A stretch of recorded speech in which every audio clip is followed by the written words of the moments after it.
بسم اللہ الرحمن الرحیم۔ حضرت ابراہیم علیہ السلام پارٹ 3۔ مگر آزر اور قوم کے دلوں پر مطلق اثر نہ ہوا اور وہ اپنے دیوتاؤں کی خدائی طاقت کے عقیدے سے کسی طرح باز نہ آئے، بلکہ کاہنوں اور سرداروں نے ان کو اور زیادہ پکا کر دیا اور ابراہیم کی نصیحت پر کان دھرنے سے سختی کے ساتھ روک دیا۔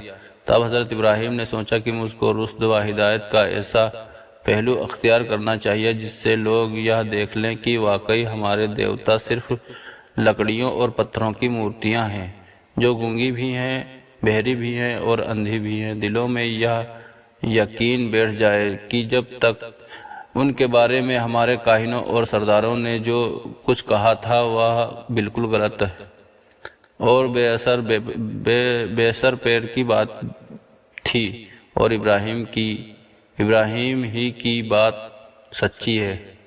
اگر ایسی کوئی شکل بن گئی تو پھر میرے لیے حق کی تبلیغ کے لیے آسان راہ نکل آئے گی۔ یہ سوچ کر انہوں نے عمل کا ایک نظام تیار کیا جس کو کسی پر ظاہر نہیں ہونے دیا، اور اس کی شروعات اس طرح کی باتوں باتوں میں اپنی قوم کے لوگوں سے یہ کہہ گزرے کہ میں تمہارے بتوں کے ساتھ ایک خفیہ چال چلوں گا۔ قوم کے نصیحت کے لیے بتوں سے بغاوت، گویا اس طرح ان کو تنبیہ کرنی تھی کہ اگر تمہارے دیوتاؤں میں کچھ قدرت ہے جیسا کہ تم دعویٰ کرتے ہو تو وہ میری چال کو باطل اور مجھ کو مجبور کر دیں کہ میں ایسا نہ کر سکوں۔ مگر چونکہ بات صاف نہ تھی اس لیے قوم نے اس اور کچھ توجہ نہ دی۔ اتفاق کی بات یہ ہے کہ قریب ہی کے زمانے میں قوم کا ایک مذہبی میلہ پیش آیا۔ جب سب اس کے لیے چلنے لگے تو کچھ لوگوں نے ابراہیم سے اصرار کیا کہ وہ بھی ساتھ چلیں۔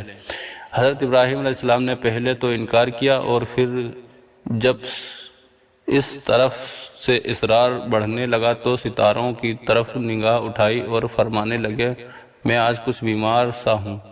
چونکہ ابراہیم کی قوم کے کواکب پرستی کے وجہ سے تاروں میں کمال بھی تھا اور اعتقاد بھی، اس لیے اپنے عقیدے کی لحاظ سے وہ یہ سمجھے کہ ابراہیم کسی نحس ستارے کے برے اثر میں پھنسے ہوئے ہیں، اور یہ سوچ کر اور کسی تفصیل کو جانے بغیر وہ ابراہیم کو چھوڑ کر میلہ چلے گئے۔ اب جبکہ ساری قوم بادشاہ، کاہن اور مذہبی پیشوا میلے میں مصروف اور شراب و کباب میں مشغول تھے تو حضرت ابراہیم نے سوچا کہ وقت آ گیا ہے کہ اب اپنے عمل کے نظام کو پورا کروں اور آنکھوں سے دکھا کر سب پر واضح کر دوں کہ ان کے دیوتاؤں کی حقیقت کیا ہے۔ وہ اٹھے اور سب سے بڑے دیوتا کے ہیکل مندر میں پہنچے۔ دیکھا تو وہاں دیوتاؤں کے سامنے قسم قسم کے حلوے، پھلوں، میوے اور مٹھائیاں کے چڑھاوے رکھے تھے۔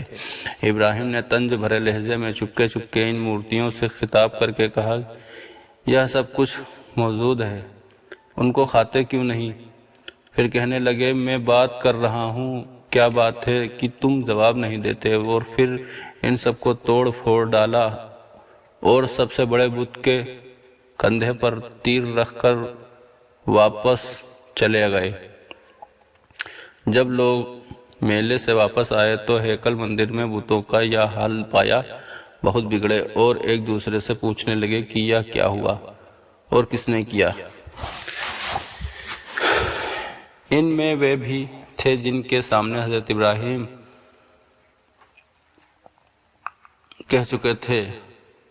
انہوں نے فوراً کہا کہ یہ اس آدمی کا کام ہے جس کا نام ابراہیم ہے، وہی ہمارے دیوتاؤں کا دشمن ہے۔ کاہنوں اور سرداروں نے یہ سنا تو غم و غصے سے لال ہو گئے اور کہنے لگے، اس کو مجمع کے سامنے پکڑ کر لاؤ تاکہ سب دیکھیں کہ مجرم کون آدمی ہے۔ ابراہیم علیہ السلام سامنے لائے گئے تو بڑے رعب و داب سے انہوں نے پوچھا، کیوں ابراہیم تو نے ہمارے دیوتاؤں کے ساتھ یہ سب کچھ کیا؟ ابراہیم نے دیکھا کہ اب وہ بہترین موقع آ گیا ہے جس کے لیے میں نے یہ تدبیر اختیار کیا۔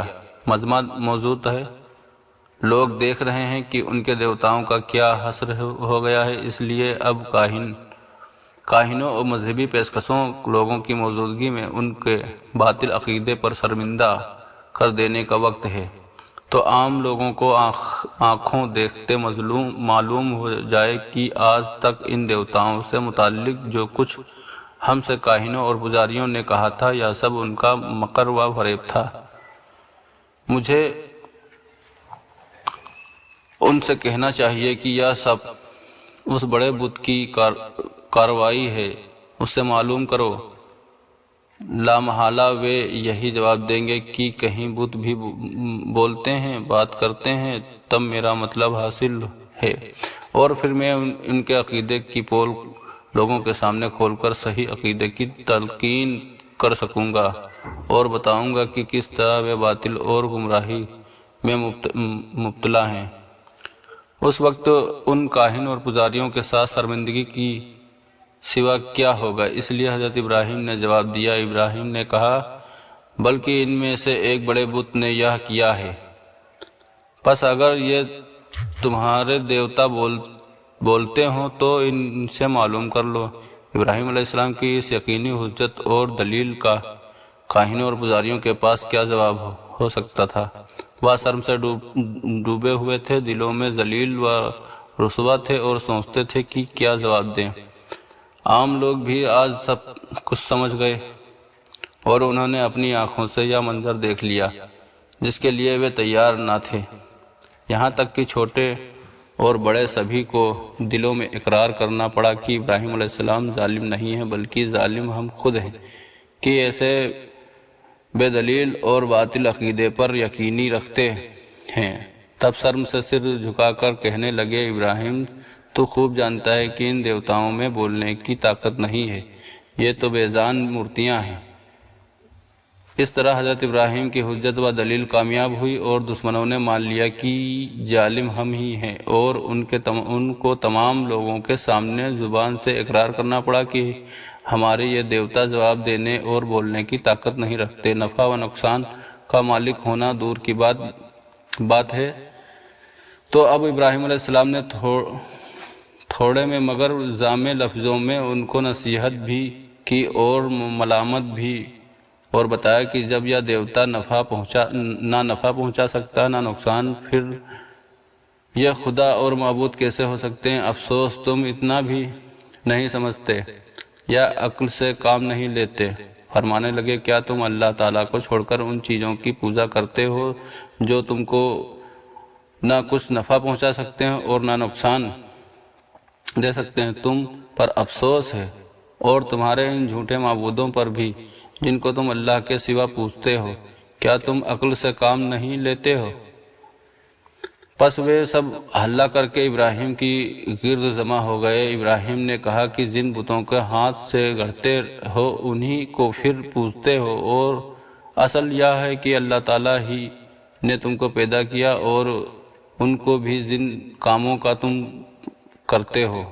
حضرت ابراہیم کے اس واعظ و نصیحت کا اثر یہ ہونا چاہیے تھا کہ تمام قوم اپنے باطل عقیدے سے توبہ کر کے صحیح دین کو اختیار کر لیتی اور ٹیڑھا راستہ چھوڑ کر سیدھے راستے پر چل پڑتی، لیکن دلوں کا ٹیڑھا نفس کی سرکشی، گھمنڈی ذہنیت اور باطنی خباثت و نیچ پن سے اس اور نہ آنے دیا، اور اس کے خلاف ان سب نے ابراہیم علیہ السلام کی عداوت و دشمنی کا نعرہ بلند کر دیا اور ایک دوسرے سے کہنے لگے کہ اگر دیوتاؤں کی خوشنودی چاہتے ہو تو اس کو اس گستاخی اور مجرمانہ حرکت پر سخت سزا دو اور دہقتی آگ میں جلا ڈالو تاکہ اس کی تبلیغ